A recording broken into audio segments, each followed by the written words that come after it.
Mummy, जल्दी से इधर आओ, देखो चाचू को क्या हो गया है, शिवी जोर से चिल्लाई।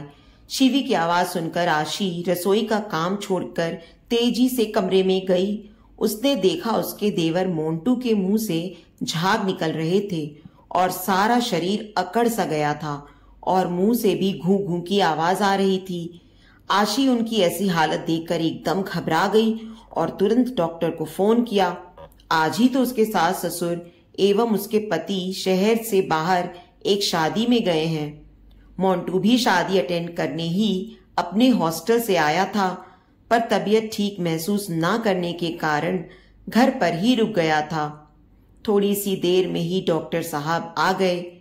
उन्होंने मोंटू को देखकर बताया कि इन्हें मिर्गी का बड़ा दौरा पड़ा है।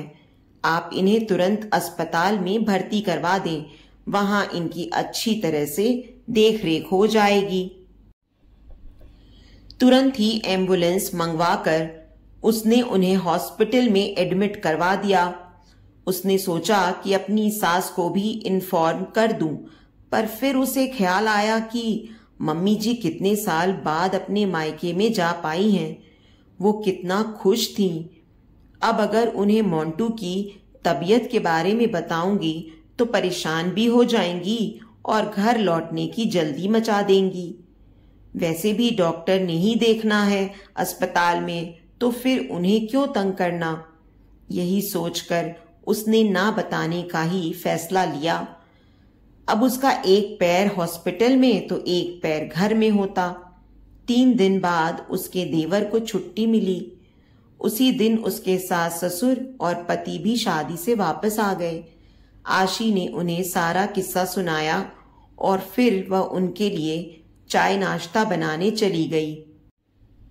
वह अभी थोड़ी दूर ही गई थी कि अपनी सास की आवाज उसके कानों में सुनाई पड़ी, जो उसके पति से कह रही थी कि जो बात आज तक आशी से छुपा कर रखी थी, मोंटू को मिर्गी के दौरे पड़ते हैं, वह बात भी आज आशी को पता चल गई।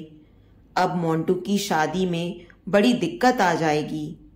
आशी है तो पराए घर की ही, वह हमारी बात को छिपा कर क्यों रखेगी, सारे जगत में ढिंढोरा पीट देगी। आशी उनकी बात सुनकर हैरान थी। वह सोचने लगी कि मैं ससुराल के प्रति पूरी तरह से समर्पित हूं, फिर भी मेरे बारे में ऐसी सोच रखी जाती है।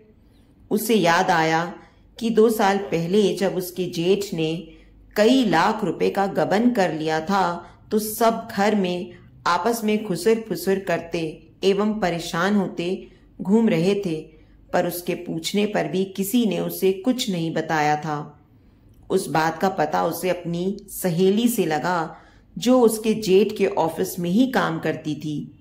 उसी ने बताया था कि पैसे जमा ना करने की दशा में उसके जेठ को जेल भी भेजा जा सकता है।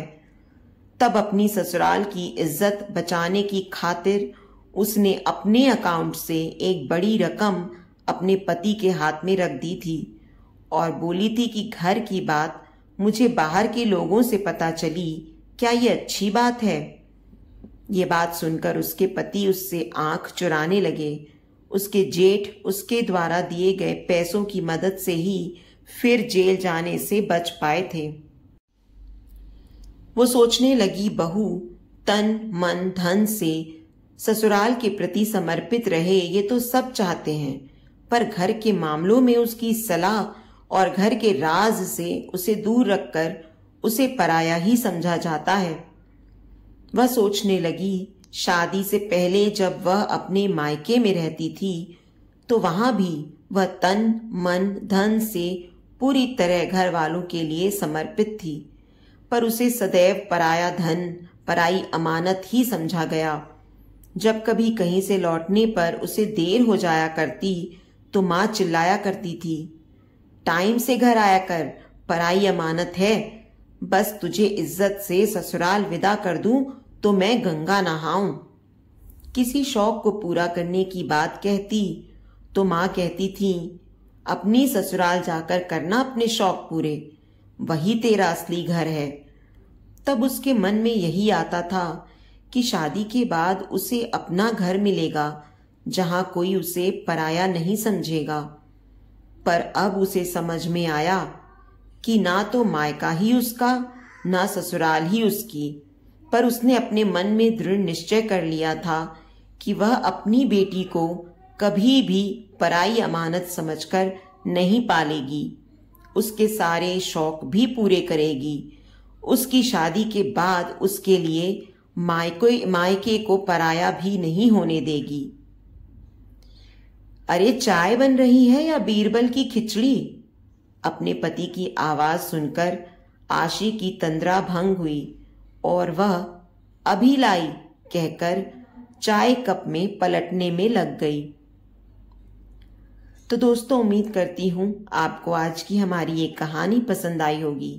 कहानी पसंद आई है तो वीडियो को लाइक और शेयर करें।